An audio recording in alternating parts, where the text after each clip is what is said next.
Hi everyone and welcome back to my channel. My name's Mayanthi. I'm a qualified counsellor and I share videos on how I became a counsellor and what you might want to know if you're looking to become a counsellor as well. So in this video, I'm going to share 3 misconceptions about psychologists and counsellors. So the first misconception is we are not psychic. When people hear that you're a psychologist or that you've studied psychology, the first question I've gotten quite a few times is, oh, can you read my mind?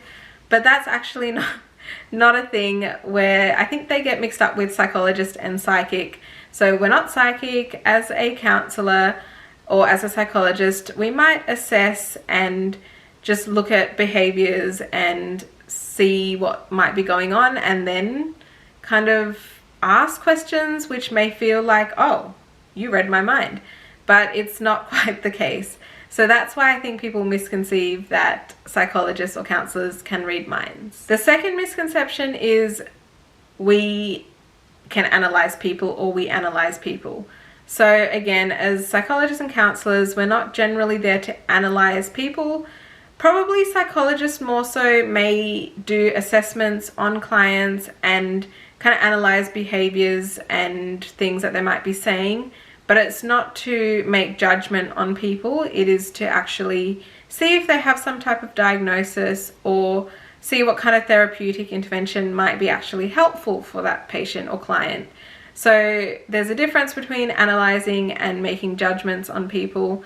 So yeah, hope that is clear.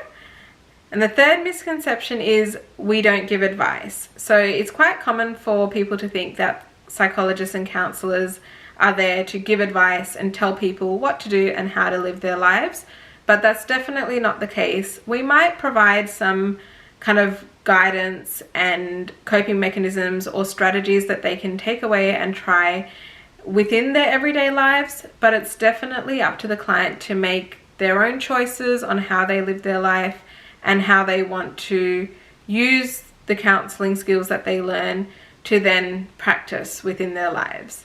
So we don't give advice, and it's definitely not recommended when you're studying counselling to then go and give advice. Here's up some of the misconceptions that are out there.